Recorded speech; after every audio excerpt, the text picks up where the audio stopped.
मित्रांनो, नाशिकमध्ये रिक्षावाले आणि टॅक्सीवाले कायम भांडत राहतात बरं काय. पण भावांनो, आपल्यात एकमेकात भांडून काही उपयोग नाही.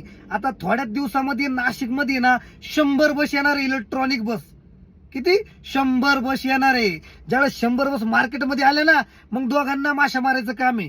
म्हणजे रिक्षावाल्यांना पण आणि टॅक्सीवाल्यांना पण. भावांना आपापसात भांडूस तर आहे ना, ह्या बसवाल्यांसोबत काहीतरी बोला. आपल्या आपल्यात भांडणं करून काही उपयोग नाही. 40-50 ठीक आहे यार, 100 जण त्या बसमध्ये बसतात.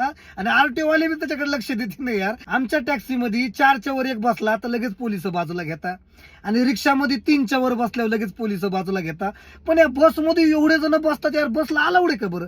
तुम्ही सांगा बरं. मला तर माहिती नाही हो बसमध्ये किती जण अलाउड आहे किती नाही. पण 100 जण बसतात यार. फुल ती बस भरून त्र्यंबकेश्वरला जाते, फुल भरून.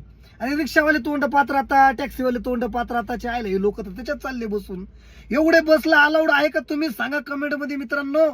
आणि आपसापसात भांडणं करता टॅक्सीवाले आणि रिक्षावाले. अरे काय उपयोग नाही भावांनो भांडून. माहितीये का, आता नाही का सीएनजी बस तर दुनिया भराच्या झाले. आता इलेक्ट्रिक बस येऊन नाही का नाशिकचा पूर्ण धंद्याची वाट लावून टाकणार आहे. आणि सगळ्यांना माशा मारत बसवा लागणार आहे. आपल्या बिचाऱ्या भावाने इकडून तिकडून कर्ज करून कोणी रिक्षा घेतली, कोणी टॅक्सी घेतली, आणि आपल्यात आपण भांडायचं भावांनो. यार आपापल्यात भांडू नका मित्रांनो. या बसवाल्यांना काहीतरी सांगा, नाही तर सरकारला तरी सांगा एका बसमध्ये अलाउड किती जण आहे. जेवढे बसलेले असतात त्या बसमध्ये तेवढेच उभे बी असतात, तेवढेच लटकलेले बी असतात त्या बसला मित्रांनो. आता खरंच सांगा तुम्ही, एवढे जण अलाउड असता का बसला? आरटीओ हे का बरं लक्ष देत नाही बसवाल्यांकडे? मला हेच कळत नाही. आमच्या गाडीमध्ये 4च्या वर एक जरी बसलं लगेच घ्या बाजूला गाडी. बघा मित्रांनो, आपसापसात भांडू नका. आणि व्हिडिओ आवडला लाईक करा, फॉलो करा आणि शेअर करा. धन्यवाद पब्लिक.